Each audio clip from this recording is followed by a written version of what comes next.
Hello everyone, आज मोर छोट mini blog को आपको स्वागत जनाऊँगी। आम ओडिया जानी द्वितीया ओषा। आज मुझे द्वितीया घांट बनाऊँ। देखो मुझे किसी पनीपरिया काटिकी रखी थी से हांडी बसई गैस से तेल देली। एबे कटा जाइए पनीपरिया को पकेली। एबे मुझे सीझे को छाड़देली। एबे देखो मुझे मुग आउ मटर आउ कला बुट नहीं मुझे गजा हाँपाई देखो बांधिकी रखी थी कपड़े। एबे मोर देखो केते सुंदर भाव गजा होती। एबे मु सिझे परिवार एबे मु सेटा को देली। एबे देखो मु लुण पकेली, एबे हल्दी पकेली। एबे मु ताको किछि समय पई सिझेया को छाड़देली।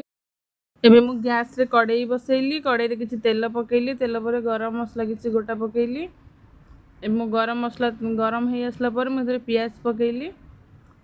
देखो मो प्याज भी रेड कलर है मुझे टमाट पकेली।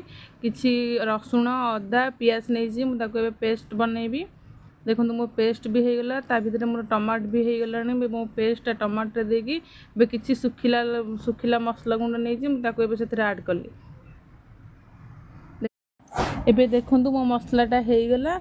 मुझे घांटे पकेली। देखो तापर किछि ओउ नहीं मु ऊपर मु नड़िया नहीं। देखो मो नड़ियाटा मुझे भांगीदेली। एबे मु किछि नड़िया काटिकी नहीं, किछि नड़िया मु कोरेकी नहीं। एबे मु गरम मसला नहीं। जदि एबे मोर रेसिपीटा हो गला। जदि आपनको मो वीडियोटी भल लगी ताले मो चैनल को सब्सक्राइब करंतु, गोटे लाइक करंतु।